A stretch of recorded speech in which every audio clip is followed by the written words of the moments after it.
For years now, lost media has been a hot topic on the internet. Typically, people have their favorite pieces, typically well-known pieces like Hitogata, Clockman, or Metropolis.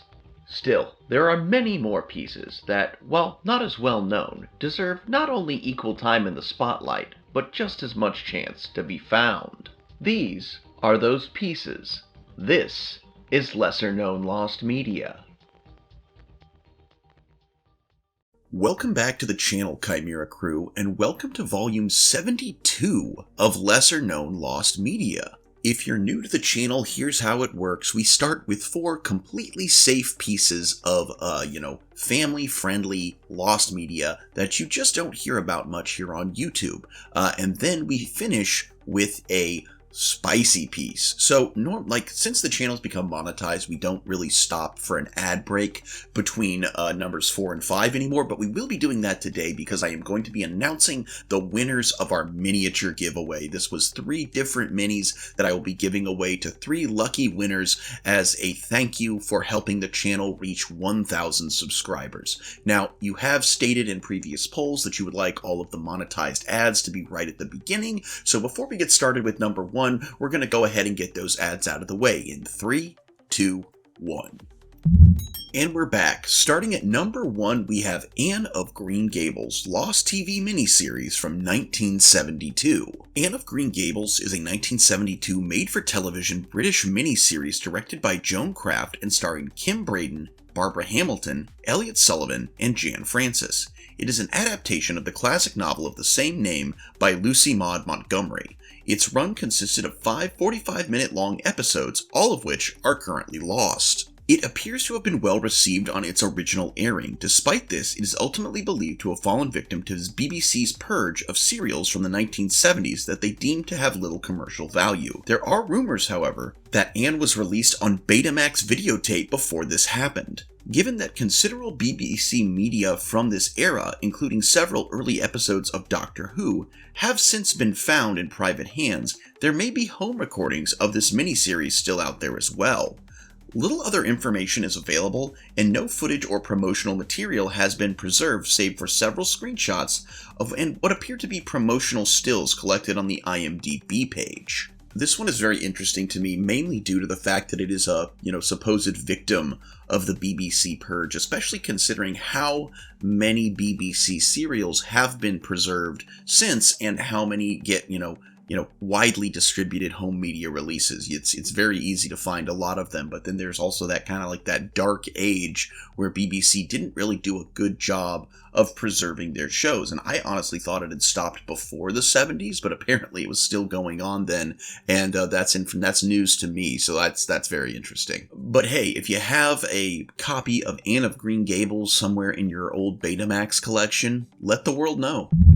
And at number 2, we have Recreo, partially found contents of a children's site, circa 2000 to 2015. Recreo magazine was a monthly, previously weekly, Brazilian journal of Editoria Caras, previously published by Editoria Abril, founded by Victor Civita. Recreo aimed to entertain and educate children and preteens, bringing curiosities, comics, tests, jokes, and more. Recreo had its first edition published in May of 1969 and was continuously published until 1981. In 2000, it returned to newsstands with a new philosophy, as well as new authors and experiences. The magazine was then bought by publisher Editoria Caras from publisher Editoria Abril. It was finally discontinued in March of 2018, ending at the 925th edition. At that time, it transformed from a weekly journal to a monthly one on a new guideline. While the physical editions of the magazine have completely stopped being published, there is still new volumes being posted onto their website since 2021. Recreo Online was the name of the official site of Recreo magazine. The site featured several sections of the magazine, such as collections of toys sold, games, videos, cartoons, jokes, stories, and activities. For some time, the magazine even animated the episodes of its collections in partnership with Kazulo Studio for its official website. In recent years, the site showed only the photo of the current issue, and all other pages such as jokes and games had been withdrawn. Due to these changes, a lot of content related to the site has been lost, and among the lost animations are the animated adaptations of Circomix, which only a fragment has been found on YouTube. So what is available? Well, though the adaptations of Megaferris and Insectron have been found, the final episodes are missing, and it is unknown if they were even ever produced. An undetermined number of animated animatiras produced by the cartoonist Jan Gavallo and games are missing. Some can be checked by site versions saved in the web archive, but cannot be played. There is also lost printed content. Many old editions can only be found in thrift stores or on sites like eBay, but not all of them. One of the lost print jobs is Recreo Especial Misayo Totem, a collection of comics from the 2006 Mission Totem collection. The only proof of the existence of them are pictures of people selling them online. Again, this is one of those cases that we see so often that something was extremely popular, but for some reason it just really wasn't preserved, it wasn't made, it wasn't archived, there's not, it exists, it's out there, but it's not readily available to the public, which means while some people may have access to it, like people who are, selling the comic online, not everybody can see it. So if you happen to, be a fan and you buy one of these things online, do some scans, upload it to the internet, let the world see it. At number 3, we have the Digan Exhibition audio guides, partially found in-character audio guides from 2017 to 2018. The Digan Exhibition audio guides are commentaries on the displays at the Nisio Isen Digan Exhibition, written by Niso Isen and read by the anime and commercial voice actors for a few characters from the Monogatari series, Zerogoto series, and Forgetful Detective series, and as well the Sayoko series. They were distributed through an MP3 player to any attendees who paid an additional fee upon entry. While limited transcripts have been found, the majority are still missing, and no copies of the audio tracks have been found online.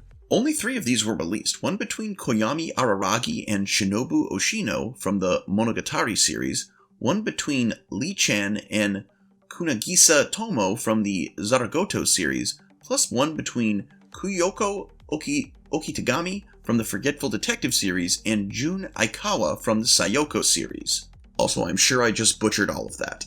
As to the availability, for all of the released guides, the audio was only available by visiting the exhibition in person and paying a fee upon entry. An MP3 player of the visitor's choice would be provided, to be returned upon leaving the exhibition, with which they could play and replay segments of the guide at their leisure.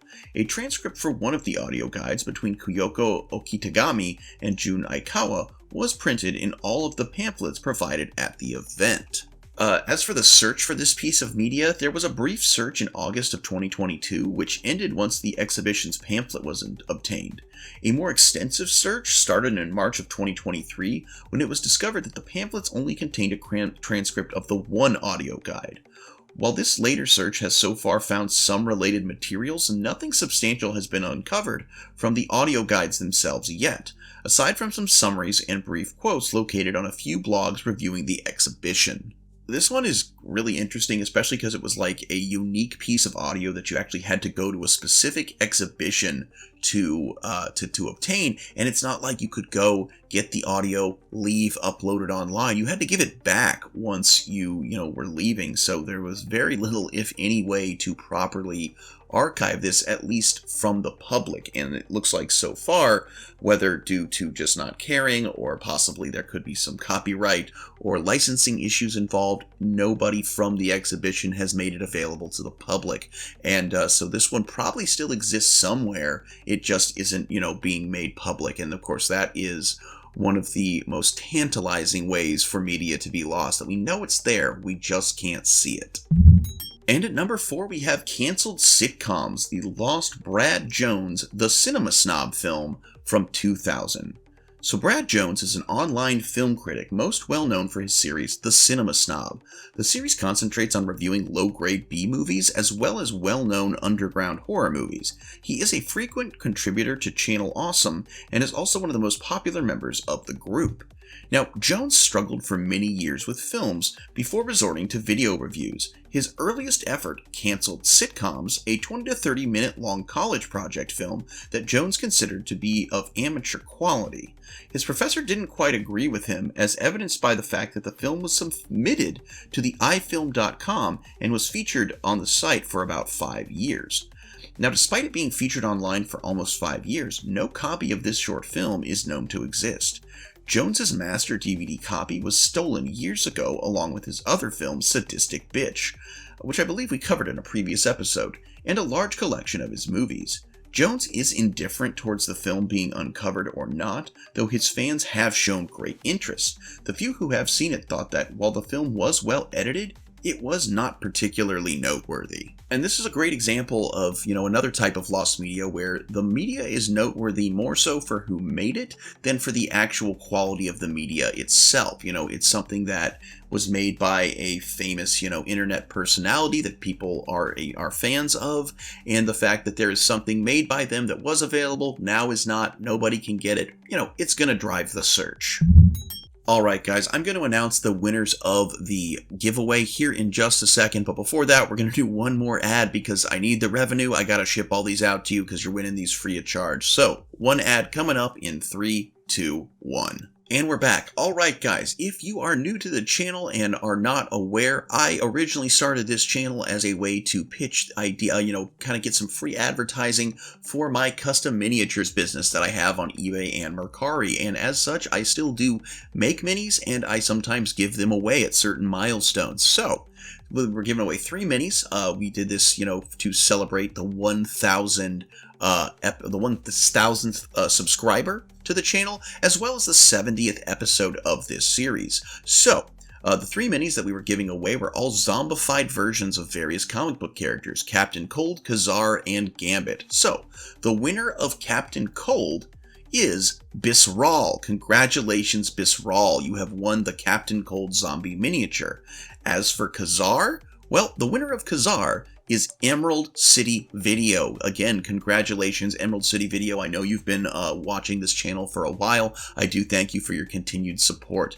And finally, the Zombie Gambit HeroClick miniature has been won by Broken Hedgehog. Congratulations, Broken Hedgehog. Now, in order to get this shipped to you, please just make a comment here on the video acknowledging that you will be sending me an email, and then send me an email which can be found in my links which are in the description.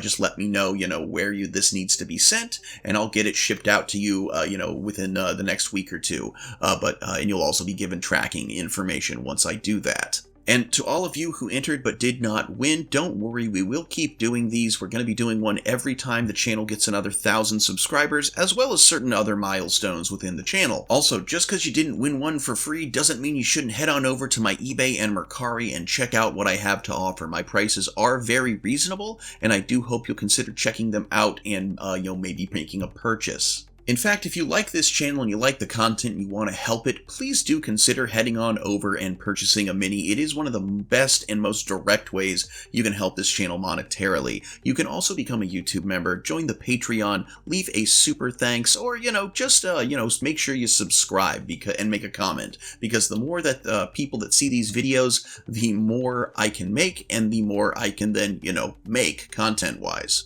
But with all that being said, it's time for today's spicy piece.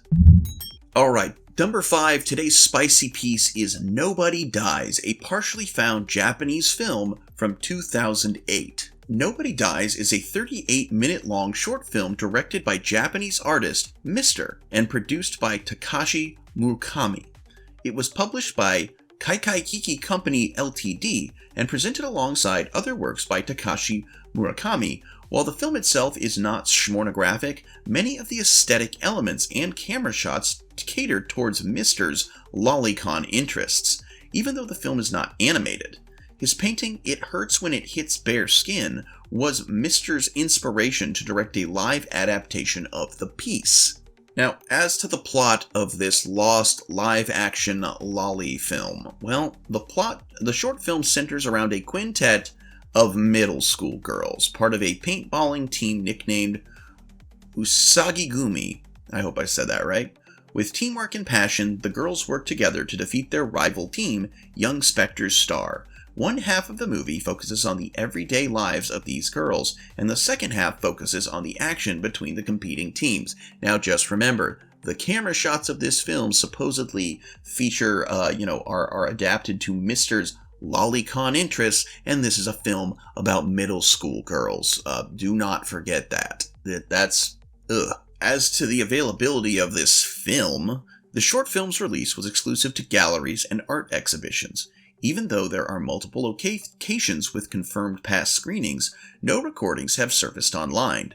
Kaikai Kiki Company Ltd's previous works had only been short animations and commercials, making this experimental film harder to publicize. And maybe because of the content, right? Some places it was exhibited was Perotin in Paris, France, held Mr.'s Nobody Dies, a solo show, and it lasted from October 21st, 2008 to January 10th, 2009. Tollywood held a screening of Nobody Dies from November 21st, 2008 to December 18th of 2008. It was a general admission event in Tokyo. And then from November 29th, 2008 to December 15th, 2008, the Kaikai Kiki shop on Nakano Broadway presented Mr. Nobody Dies exhibition, which featured installments of the characters' bedrooms. Along with many other Kaikai Kiki Company Ltd works, I really hate saying that for some reason, Nobody Dies was screened at Tollywood in Shimokitazawa, Tokyo from May 2nd, 2009 to May 22nd, 2009. So what did people think of this thing when it was available? Well, the online reception of Nobody Dies was mostly mixed, with many pointing out the uncomfortable camera angles and blatantly fetishistic videos. However, Cool Hunting reports that the sexualized elements are artistic, as it represents the male gaze of an otaku. Okay, I'm just gonna say this one, guys. This one can stay lost, first of all, but I'm sorry, but fetishizing middle schoolers as an artistic way of representing the male gaze of a pervy nerd? No, not cool, bro. Not cool. I am vehemently against this one, and while it is a piece of lost media that I've never heard anyone talk about, I feel like that is with good reason. Let's just say that if there is a search for this one going on, it should stop, and this one should be left in the dust. Please. And that was our video, guys. If you're one of the winners of the miniatures, please message me here and then via email to let me know that it's you and where the mini needs to go. Again, be sure to like, comment, subscribe if you haven't already, and please consider helping the channel monetarily in any way that you can. And of course, make sure to share the video with all your friends and watch other videos on the channel. The channel is monetized now, so every view helps. Until next time, everybody, I'm Mr. Sean, this is Chimera Miniatures, and I sincerely hope that you alpha great day and an even beta tomorrow. Bye-bye. Welcome to the show, we hope you'll stick around. Mr. Sean is here to entertain the crowd. We've got a bit of everything, 'cause everything's allowed. Chimera Miniatures is here to stay, we hope we make you proud. Welcome to the show, we hope you'll stick around. Mr. Sean is here to entertain the crowd. We've got a bit of everything, 'cause everything's allowed. Chimera Miniatures is here to stay, we hope we make you proud.